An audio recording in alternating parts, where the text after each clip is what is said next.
Okay, let's go. Sir, Chinese foreign... Back up a little Sure. bit.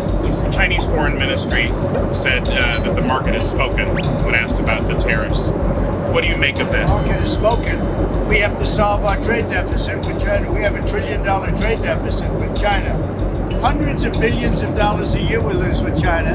And unless we solve that problem, I'm not going to make a deal.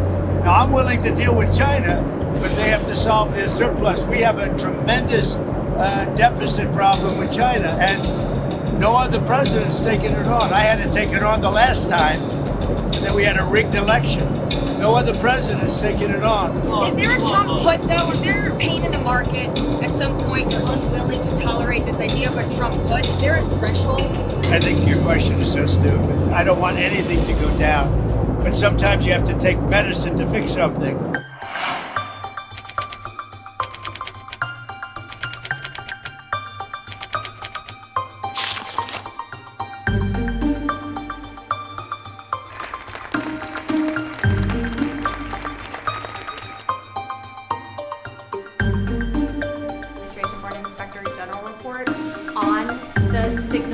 Say no mas, but I can only say that the attacks. On the idea of crashing the markets on purpose, that there was some sort of deliberate effort on your part to have the market sell off.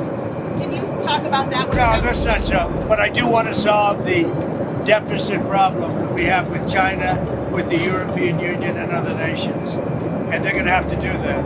And if they want to talk about that, I'm open to talking. But otherwise, why would I want to talk? I spoke to a lot of leaders, European, Asian, from all over the world. They're dying to make a deal. But I said, we're not going to have deficits with your country.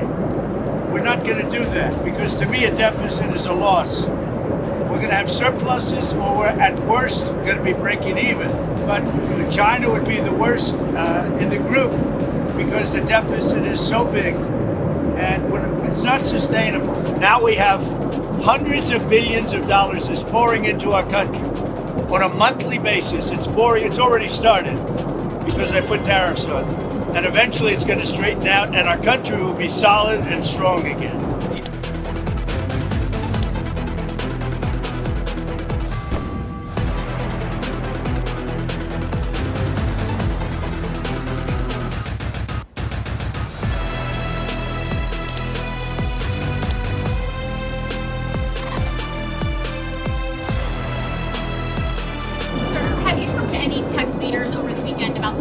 Yeah, I talked to the biggest in the world. I talked to the biggest of them all, many of them, but I've talked to, I would say 4 or 5 that are considered the biggest. You know what they said?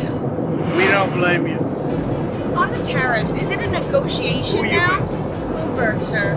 Is it a negotiation or rules of the road? Go ahead, another question, please. Sir, about TikTok. She asked too many questions. Sir, about TikTok.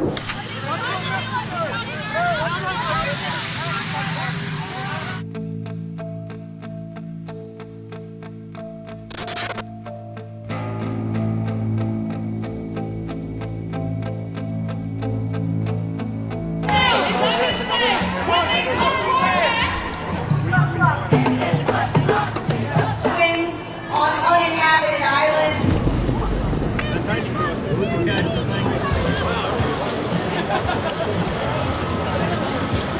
He's tanking the economy and he's tanking the government, and it's all being done for him and for Elon Musk and all the billionaires and everybody else. I want more people to show up and get him out of office. He's terrible. It's not just the stock market. That's the least of it, really. In fact, I don't actually care if I lose money, because I actually care about all the people that maybe it's not just money, and people who are actually much more vulnerable than I am, that I'm here for. And it's done. I mean, the guy is completely out of control.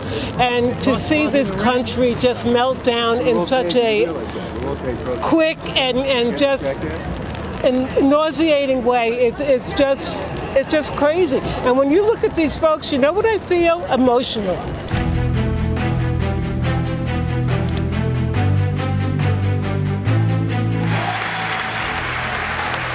Mr. Green, take your seat.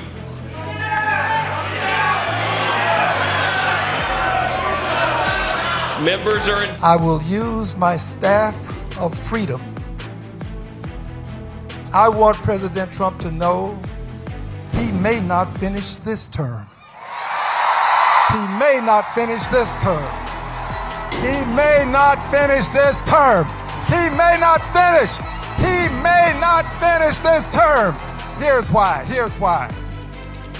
Because to impeach him a third time. Impeach him a third time. A third time. And I want you to know, Mr. President, this David is going to bring articles of impeachment against you within the next 30 days. You don't deserve the office you hold.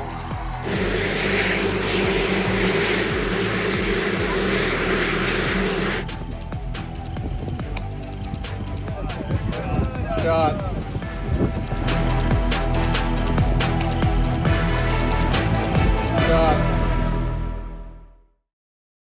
Just after 10 a.m., a tweet went out saying that the president was considering a 90-day pause on tariffs for all countries except for China. Shortly after that tweet went out, we saw the S&P, the Dow, and the NASDAQ all enter the green, and there were cheers here on the floor of the New York Stock Exchange.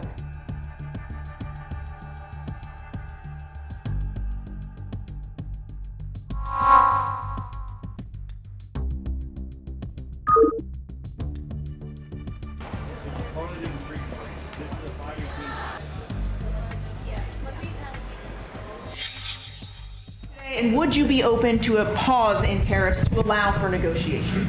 Well, we're not looking at that. We have many countries that are coming to negotiate deals with us, and they're going to be fair deals, and in certain cases they're going to be paying substantial tariffs. There'll be fair deals. The advantage of us are now saying, please negotiate. You know why? Because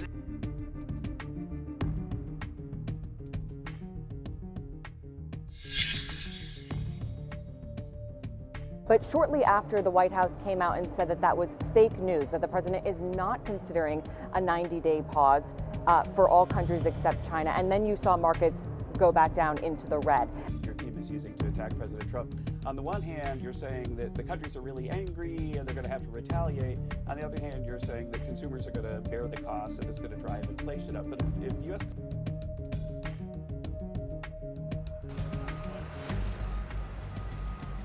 hotels and so on, and so I expect that that's going to revert. Kevin Hassett, Director of National Economic Council, I guess most of you know that. This is just a classic case of what happens when there's a rumor, an unfounded rumor, but just shows the desperation that investors have right now for some sense of an indication that this trade war may be pausing or there may be a de-escalation of this trade war. Now, that tweet about the 90-day pause is not true, but there are conversations going on with foreign countries and the United States about a de-escalation. Investors, though, really looking for some solid information from the White House, though.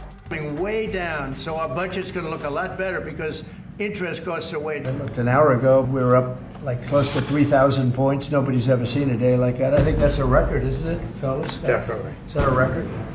Who would have thought we were going to have a record like that after watching? But because the geniuses of the world, they get it. Our country's very strong. We were left a very, very weakened country.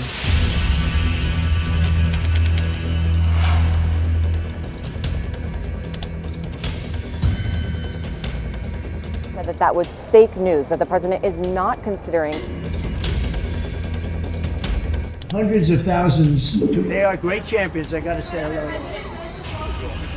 Who would have thought we were gonna have a record like that after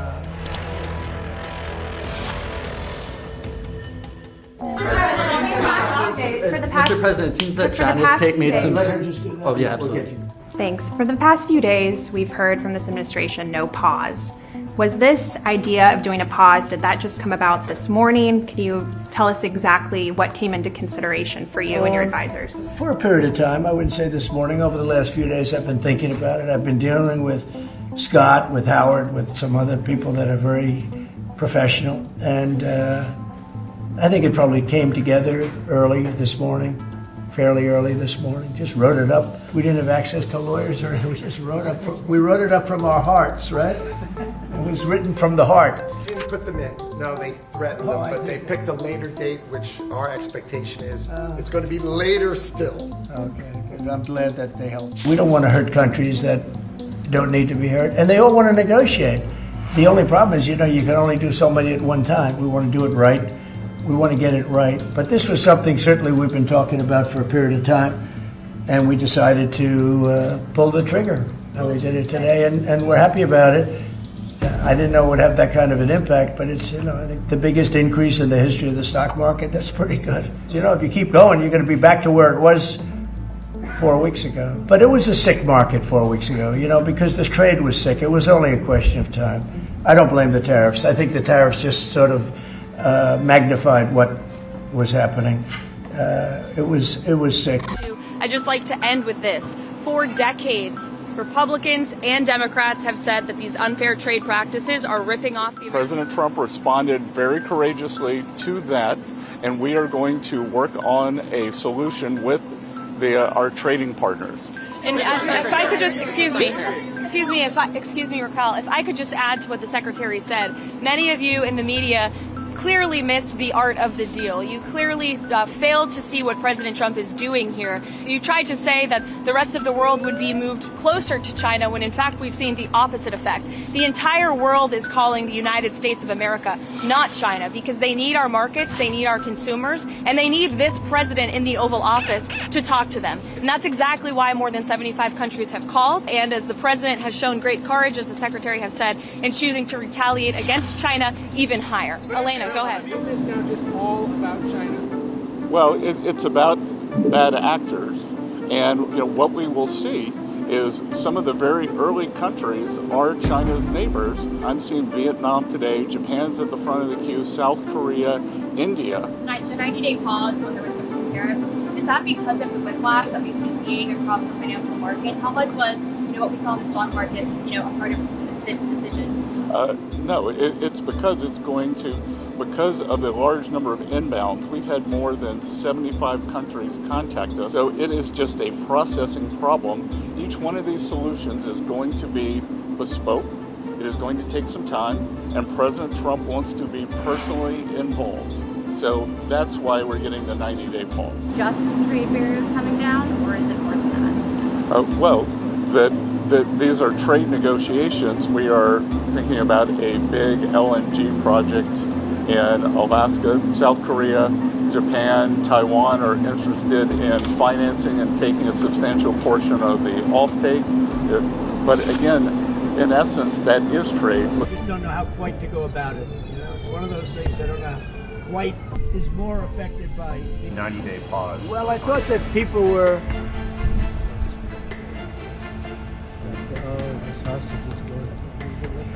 Yeah. You started the morning saying be cool, and just a few hours later, there was a pause put in on the tariffs. Can you walk us through your thinking about why you decided to put a 90-day pause? Well, I thought that people were jumping a little bit out of line. They were getting yippy, They were getting a little bit yippy, a little bit afraid, unlike these champions. Because we have a big job to do. No other president would have done what I did. No other president. I know the presidents. They wouldn't have done it. Because you said that these tariffs would go into effect on Monday. You said no pause. But today there is a pause. So how can people believe your words today? It's not a question of that. You have to have flexibility. I could say, here's a wall, and I'm going to go through that wall. I'm going to go through it no matter what. And keep going, and you can't go through the wall. Sometimes you have to be able to go under the wall, around the wall, or over the wall. I think in financial markets, because they change. Look how much it changed today. We went from, pretty moderate today, but over the last few days, it looked pretty glum. I guess they say it was the biggest day in financial history. That's a pretty big change. I think the word would be flexible. You have to be flexible. Would you consider exempting some U.S. companies, maybe some larger companies who have been hit hard in the markets the last few days during this 90 days? As time goes by, we're going to take a look at it. There are some that have been hard. There are some that, by the nature of the company, get hit a little bit harder, and we'll take a look at that. How will you determine it over the next 90 days? Just instinctively, more than anything else. I mean, you almost can't take a pencil to paper It's really more of an instinct, I think, than anything else. 2 billion.